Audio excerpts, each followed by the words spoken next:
రాష్ట్రంలో మెగా డీఎస్సీతో ఉపాధ్యాయ పోస్టుల భర్తీకి చర్యల్ని తీసుకోవాలని అధికారుల్ని ఆదేశించారు సీఎం రేవంత్. పాఠశాలల్లో ఉన్న ఉపాధ్యాయ ఖాళీలను భర్తీ కోసం వెంటనే చర్యలు తీసుకోవాలని ఆదేశించారు.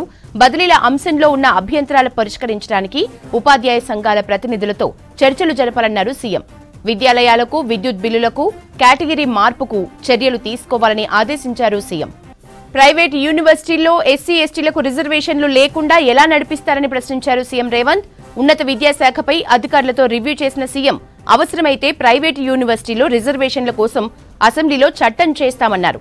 రాష్ట్రంలో ఉన్న ప్రైవేటు యూనివర్సిటీలకు సంబంధించిన అన్ని వివరాలపై నివేదికను సమర్పించాలని అధికారుల్ని ఆదేశించారు. సర్వశిక్ష అభియాన్ నిధులతో మన ఊరు మనబడి కింద ఖర్చు చేసిన నిధులపై కూడా నివేదికను ఇవ్వాలని విద్యాశాఖను సీఎం రేవంత్ ఆదేశించారు.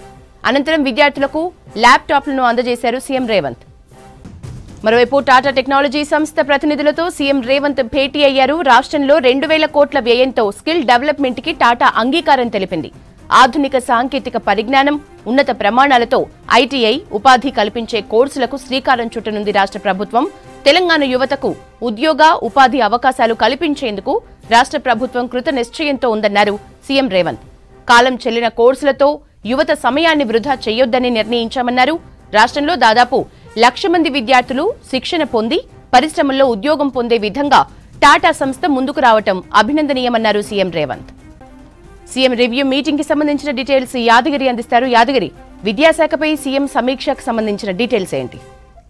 యశోద, ఇవాళ సెక్రటరియట్ లో సీఎం రేవంత్ రెడ్డి ఉన్నత విద్య సంబంధించిన అధికారులతో రివ్యూ నిర్వహించారు. ఇందులో ప్రధానంగా ఈ ప్రైవేటు యూనివర్సిటీలకు సంబంధించిన దాని మీద ఎక్కువ ఫోకస్ పెట్టినట్లు తెలుస్తుంది.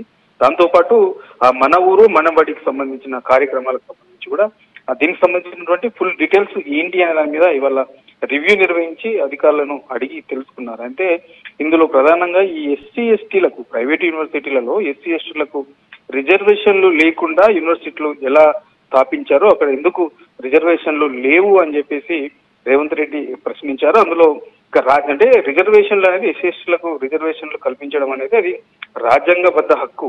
దాన్ని ఎట్లా పట్టించుకోకుండా పక్కన పెట్టారు, ఎందుకు పెట్టాల్సి వచ్చింది అనే దాని మీద ఇవాళ అధికారులను అడిగి తెలుసుకున్నారు. దీనికి సంబంధించి అదైతే ప్రైవేటు యూనివర్సిటీలో వచ్చాయో గత ప్రభుత్వం ఆధ్వర్యంలో ఏవైతే ప్రైవేట్ యూనివర్సిటీలు ఏర్పాటు చేశారో దానికి సంబంధించినటువంటి మార్గదర్శకాలకు సంబంధించి పూర్తి స్థాయిలో విచారణ చేయాలని చెప్పేసి సీఎం రేవంత్ రెడ్డి ఆదేశించారు. అంటే ఇవాళ ఈ విద్యాశాఖకు సంబంధించిన సమీక్షలో ప్రధానంగా ప్రైవేట్ యూనివర్సిటీల మార్గదర్శకాలు, దాంతోపాటు మన ఊరు మన బడికి సంబంధించిన నిధుల వినియోగంపై ఈ రెండింటిపైన కూడా విచారణకు సీఎం రేవంత్ రెడ్డి ఆదేశించారు. ప్రధానంగా మనకు ఈ ప్రైవేట్ యూనివర్సిటీల విషయానికి వస్తే ఇందులో యూనివర్సిటీలకు కేటాయించినటువంటి ల్యాండ్ విషయంలో చాలా గందరగోళం ఉన్నది. దీని మీద చాలా వ్యతిరేకత వచ్చింది. కొన్ని కాలేజీల్లో అనుమతి లేకుండానే ప్రైవేట్ యూనివర్సిటీలు పెట్టినట్లు చాలా మంది కూడా వ్యతిరేకించారు. తర్వాత విద్యార్థులు కూడా కొంత ఇబ్బంది పడ్డారు. మధ్యలోనే దీనికి అనుమతి లేదు అని చెప్పి అక్కడ విద్య ఎవరైతే స్థాపించారో వాళ్ళు చేతులు ఎత్తేయడంతో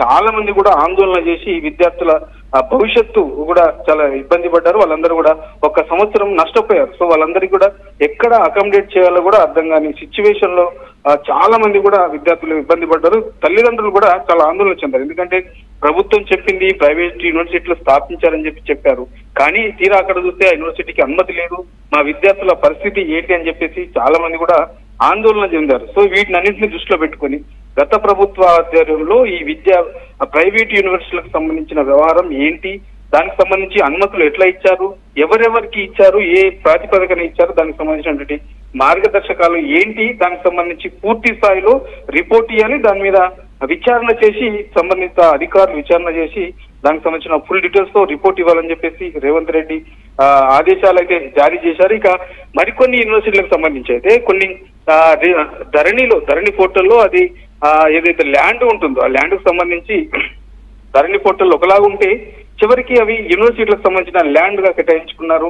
తర్వాత అక్కడ ఉన్నటువంటి గ్రామానికి సంబంధించిన వాళ్ళు కూడా చాలా వ్యతిరేకించారు, చాలా ఆందోళన చేశారు. అవన్నీ ఏమి పట్టించుకోకుండా వీళ్ళకి అనుమతి ఇచ్చారు కాబట్టి ఎందుకు ఇవ్వాల్సి వచ్చింది, అక్కడ ఉన్నటువంటి టీచింగ్ పరిస్థితి ఎట్లా ఉంది, మౌలిక వసతులు ఉన్నాయా లేవా, ఒకవేళ ఉంటే ఎట్లా ఉన్నాయి, తర్వాత ఈ ఫీజు రీయింబర్స్మెంట్ కూడా అసలు అక్కడ వర్తిస్తుందా లేదా, ఒకవేళ వర్తిస్తే ఎట్లా తీసుకుంటున్నారు, తర్వాత యూనివర్సిటీలకు సంబంధించి ఒక్కో విద్యార్థి దగ్గర ఎంత ఫీజు వసూలు చేస్తున్నారు, ఇట్లా పూర్తి స్థాయిలో రిపోర్ట్ ఇవ్వాలని చెప్పేసి రేవంత్ రెడ్డి అయితే ఆదేశాలు అయితే జారీ చేశారు. సో మొత్తానికి గత ప్రభుత్వంలో చేసిన వాటిపైన వ్యతిరేకత ఎక్కడి నుంచి వచ్చింది, ఈ విద్యార్థుల నుంచి వచ్చినటువంటి వ్యతిరేకత, తర్వాత తల్లిదండ్రుల నుంచి వచ్చినటువంటి వ్యతిరేకత, వీటిని అన్నింటినీ దృష్టిలో పెట్టుకుని ఆదేశాలు అయితే జారీ చేశారు. విచారణ చేసిన తర్వాత దీనిపైన ఎట్లా ముందుకెళ్లాలి, ఏం చేయాలని దానిపైన పూర్తి స్థాయిలో ఒక స్పష్టత వచ్చే అవకాశం ఉంది.